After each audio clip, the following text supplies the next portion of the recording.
This week in Jerusalem Dateline, U.S. President Trump makes a bold announcement.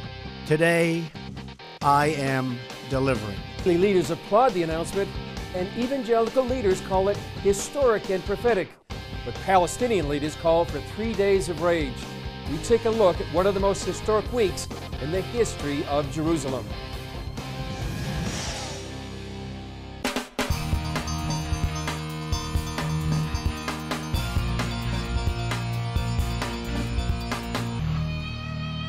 Therefore, I have determined that it is time to officially recognize Jerusalem as the capital of Israel. Hello and welcome to this edition of Jerusalem Dateline. I'm Chris Mitchell. This week marks one of the most momentous in the history of Jerusalem. For the first time, a U.S. president recognized Jerusalem as the capital of the Jewish state. Israeli leaders applauded the announcement. Evangelical leaders called it historic and prophetic, while many Muslim and Arab leaders condemned Trump's decision. We begin our look at this week with a report by CBN White House correspondent Jennifer Wishon. By recognizing Jerusalem as the capital of Israel and moving the U.S. Embassy there, President Donald Trump has secured his place in history and demonstrated another reason why Americans elected an outsider not beholden to tradition. We cannot solve our problems by making the same failed assumptions and repeating the same failed strategies of the past. After decades of failed peace negotiations and a continuation of violence, President Trump says it's time to do something different. It is time to officially recognize Jerusalem as the capital of Israel. For decades, Democrats and Republicans running for president dangled the promise of recognizing Jerusalem, only to fail to follow through once in office. President Trump delivered. He says he's just acknowledging reality, that Jerusalem has been Israel's capital for decades, and kicking off a new strategy for peace, while reaffirming that the U.S. would support a two-state solution if that's what both sides agreed to. Above all, our greatest hope is for peace, the universal yearning in every human soul. Immediately, enthusiastic praise poured in from a diverse group of evangelical leaders. Former Arkansas Governor Mike Huckabee says President Donald Trump did what his predecessors didn't have the courage to do. In doing so, he set two great examples: how to make good on promises and how to treat your friends. Reverend Samuel Rodriguez says the historical record, empirical fact, and our faith all confirm that Jerusalem is in fact the capital of the Jewish people. I therefore enthusiastically applaud President Trump's decision. And Bishop Harry Jackson says it marks the beginning of a new season in U.S. Middle East policy. The previous administration allowed persecution, terrorism, and stereotyping of the Israeli people. President Trump called for a continuation of the status quo at Jerusalem's holy sites. Jerusalem is today and must remain a place where Jews pray at the Western Wall, where Christians walk the stations of the cross, and where Muslims worship at Al-Aqsa Mosque. With the president's announcement, now architects, engineers, and planners will begin building America's new embassy in Jerusalem. It will take some time to complete, but the president says he's building a magnificent tribute to peace. Jennifer Wishon, CBN News, the White House. Here in Jerusalem, Israeli leaders applauded the decision. Here's a look at what they said about Trump's historic announcement and how one evangelical leader believes we're seeing prophecy unfold. Israeli Prime Minister Benjamin Netanyahu led a chorus of Israeli officials praising and thanking President Trump. This is a historic day. Jerusalem has been the capital of the Jewish people for 3,000 years. It's been the capital of Israel for nearly 70 years. President Trump, thank you for today's historic decision to recognize Jerusalem as Israel's capital. The Jewish people and the Jewish state will be forever grateful. Just minutes after President Trump's decision, which was 8 p.m. Israel time, the city of Jerusalem adorned the walls of the old city behind me with a projected image that said, December 6th, Jerusalem applauds President Trump. I think, if anything, this move will further and bring peace forward, since our neighbors have to realize that in any scenario, Jerusalem is the capital of the Jewish people. Yet many evangelicals applauded the decision. Mike Evans of the Friends of Zion Museum in Jerusalem unfurled a banner that says, "God bless Trump from Jerusalem, D.C., David's capital, to Washington, D.C." We believe what he did is going to bring the blessing of God on our own country, America. Evans compared President Trump to another U.S. President, Harry Truman, who 70 years ago, against the advice of his own State Department and many advisors, recognized the newly declared State of Israel. Evans believes we're seeing prophecy come to pass. And as somebody that's wanted and prayed and hoped for this for more than 40 years, I see us in the middle of prophecy right now. While some believed history and prophecy were unfolding, others did not. Palestinian and Arab leaders denounced the decision, and Palestinian Authority Chairman Mahmoud Abbas said Jerusalem would remain the eternal capital of Palestine. With threats of terror attacks and calls for rage, Israeli security services prepared for the worst. But at midday, things were relatively quiet in Jerusalem. Our units are located and can respond if necessary. We're hoping that this afternoon will continue to be relatively calm and quiet, and that Israeli police won't have to respond to any illegal or violent demonstrations. This is the Damascus Gate just outside the walls of the old city of Jerusalem, historically a place where there's been major disturbances, but so far today just minor skirmishes and this crowd behind me chanting slogans. One slogan called for martyrs and suicide attacks. This Muslim man expressed his view of Jerusalem's future. Jerusalem will be the capital of the world for Islamic emperor. We will write the justice for everybody all over the world. Rioting broke out in the West Bank and Gaza on Thursday with chants of Trump, "You will see, Palestine will be free." And clashes continued on Friday in Bethlehem and the West Bank. Palestinians consider all of Jerusalem to be theirs and want at least the eastern section of the city, including the old city's Temple Mount, Western Wall, and historic churches, to be the capital of a future Palestinian state. Following Trump's speech, Palestinian Authority President Mahmoud Abbas called for 3 days of rage. Abbas traveled to Jordan on Thursday to rally Arab support against Trump. He said that Trump had effectively withdrawn the U.S. from its role as a fair mediator between Israel and the Palestinians. We believe America, with this position, has distanced itself greatly as a political actor in the Middle East because it will not get back its previous role here. In Jordan, where more than 60% of the population is Palestinian, Jordanians protested outside the U.S. Embassy. And in Iran, demonstrators condemned Trump's decision, and Iran's leaders called for another intifada. Another senior Palestinian official, Jibril Rajoub, said that Vice President Mike Pence is not welcome in the Palestinian areas when he visits later this month. Pence was due to meet with Abbas in PA-controlled Bethlehem, but Rajoub said the meeting would not take place. In his speech, Trump said 2 decades of not moving the U.S. Embassy to Jerusalem hadn't brought peace. His team reportedly believes that the Palestinians and other Arab countries' need for the U.S. at this time is strong enough to weather the current storm. Coming up, Trump's courage prompts other embassies to consider the move to Jerusalem when we come back.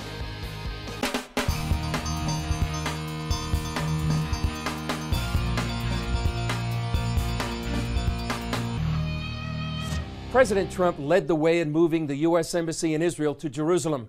Now it looks as though several other countries are going to follow his lead and relocate their embassies here as well. Many Democrats supported the idea of moving our embassy to Jerusalem in the past, but they criticized President Trump once he actually made the decision. Jennifer Wishin brings us this story from Washington. Israeli Prime Minister Benjamin Netanyahu says he's already in touch with other countries that want to follow President Trump's lead and recognize Jerusalem as the capital of Israel and move their embassies there. I call on all countries that seek peace to join the United States in recognizing Jerusalem as Israel's capital and to move their embassies here. Already, reports indicate the Philippines, Hungary, the Czech Republic, and India are all moving in that direction. Despite international criticism, officials at the White House are taking a victory lap for what they're calling the president's courageous and bold move. Does the fact that he kept his promise give him more credibility when negotiating in the Middle East? Certainly, I think one of the abilities to follow through on something you've committed to, as the president has done. But also, let's not forget that this was something that Congress voted on starting back in 1995 and has reaffirmed 10 separate times over the last 20 years. This is something that the president took action on, a very courageous and bold action. But some of the Democrats who supported measures to move the embassy to Jerusalem in the past seem to be betting Trump wouldn't keep his word. The president called their bluff. Senators Bernie Sanders of Vermont, Richard Blumenthal of Connecticut, Dick Durbin of Illinois, and Dianne Feinstein of California have all criticized the president's action. Not only did Senator Feinstein vote in favor of the 1995 Jerusalem Embassy Act, she was a key player in its passage. She's the senator who inserted the waiver provision that allows the president to delay the embassy move in the interest of national security, which secured the votes of 10 additional Democrats who were on the fence, giving the bill a veto-proof majority. Now she's calling the president's decision to move the embassy terrible. However, if Democrats followed their party platform, they'd support the president. The 2016 platform says while Jerusalem is a matter for final status negotiations, it should remain the capital of Israel, an undivided city accessible to people of all faiths. Similar language appears in the party's 2008 and 2004 platforms. President Trump says his actions are part of his new strategy to achieve a peace deal. Prime Minister Netanyahu says peace is not possible without Jerusalem as the capital of Israel. Jennifer Wishon, CBN News, Washington. Up next, CBN's Scott Ross takes a look on the ground of modern-day Jerusalem, what it looks like, and why some believe it should never again be divided.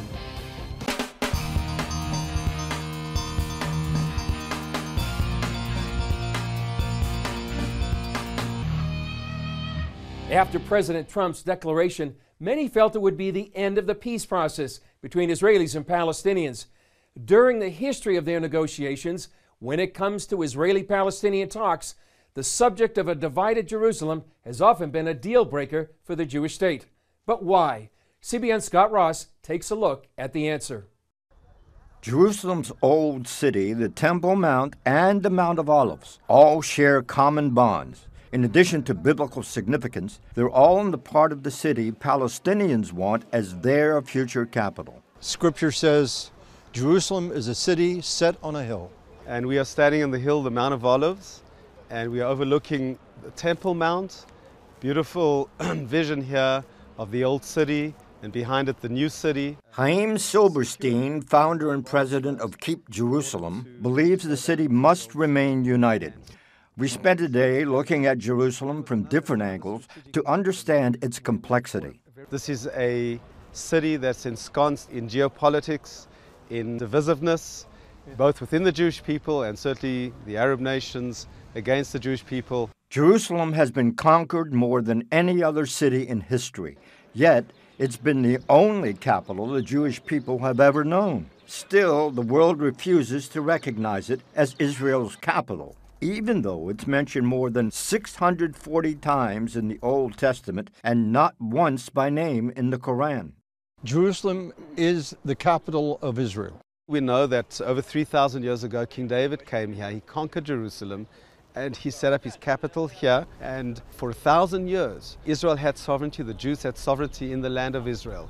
A pocket of Jews remained in Palestine, in Israel, throughout the centuries, but we only saw a real return of the Jewish people in the last 150 years or so. On the world stage, Jerusalem is typically divided between East and West. The newer Western city is primarily Jewish. The older Eastern section stretches from north to south.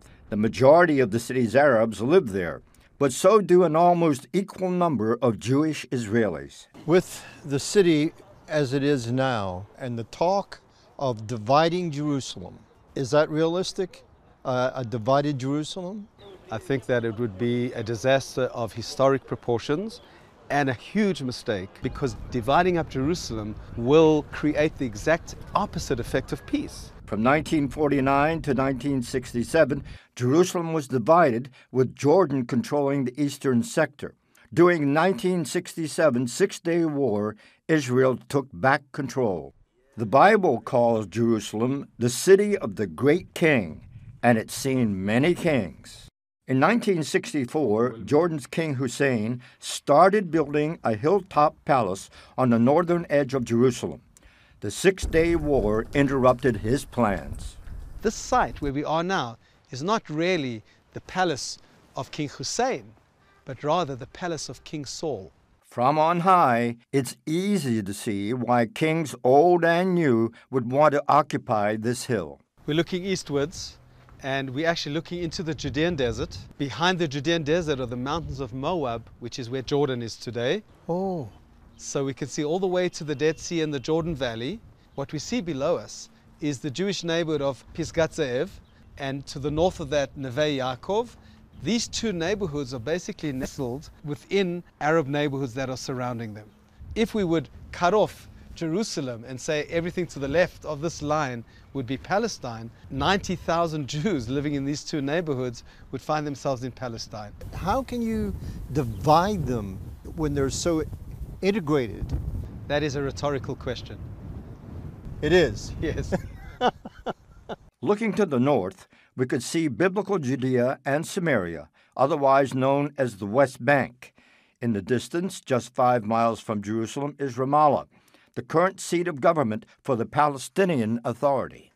An important thing to understand when you want to understand the strategic issues facing Jerusalem is what is the goal of the Arabs. They understand that Jerusalem is the heart of the Jewish people, and if they can liberate Jerusalem from their point of view, then they will have succeeded in liberating Israel ultimately.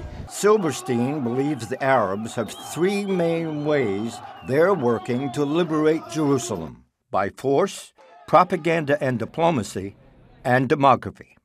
What they're doing is building and building and building inside Jerusalem, largely illegal structures. In fact, have successfully created a territorial continuum that runs from Ramallah in the north, all the way through Jerusalem, through the Old City, to Bethlehem in the south. And by doing that, they would have infiltrated a demographic Trojan horse inside Jerusalem. Do you have hope for this city to eventually be whole? Do you see a good future ahead or no? Zechariah chapter 14 talks about what's happening here on the Mount of Olives. There'll be an earthquake here, there'll be a war, there'll be all kinds of unnatural things that are happening here. That's yet to happen. That's yet to happen in the future. But Zechariah ends the prophecy by saying, and Jerusalem will dwell secure. The question is how we will get there. The thing that is guaranteed to bring peace to Jerusalem is keeping Jerusalem united under Israeli sovereignty. And that certainly is the prelude to hopefully the incredible event that we hope and pray will happen later, which will be ultimate peace both to Jerusalem and the world. Scott Ross, Jerusalem. Coming up, what did Jerusalemites feel about President Trump, the move of the U.S. Embassy, and recognizing Jerusalem as the capital of Israel?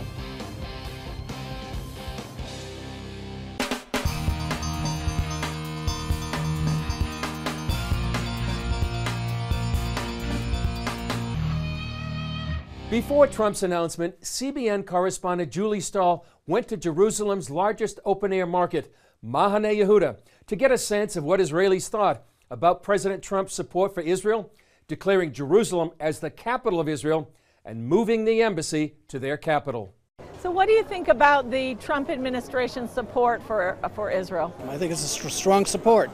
I'm all for it, and I think it's very important for Israel. It's a lot better than under President Obama. President Trump, very, very good for Israel. I like him. President Trump is a very good man. He loves Israel, and I love him. It will fix things that the one before him ruined.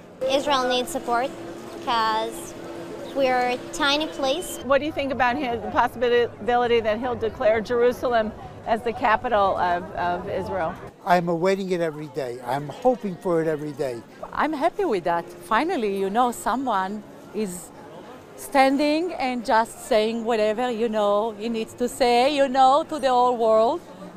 And putting, Israel on the map, as it should be. This is the capital of Israel, and this is it. You should do it yesterday. I mean, the Hill declares it all the time. It's American law. All the world have to recognize that Jerusalem is the capital of the Jewish. I think that's where it initially belonged. I think that's where it should ultimately be in the future. And, whether it causes conflict or not, well, that's where it's supposed to be. Those comments give you a good idea of how Israelis are feeling about President Trump's decision. And with all these developments, please continue to pray for the peace of Jerusalem. As the Bible teacher Derek Prince once wrote, Christians can change world history through prayer and fasting. And for continuing coverage of these unfolding events, keep following CBN News on cbnnews.com. You can also follow us on Facebook, Twitter, Instagram, and YouTube. That's all for this edition. Thanks for joining us. I'm Chris Mitchell. We'll see you next time on Jerusalem Dateline.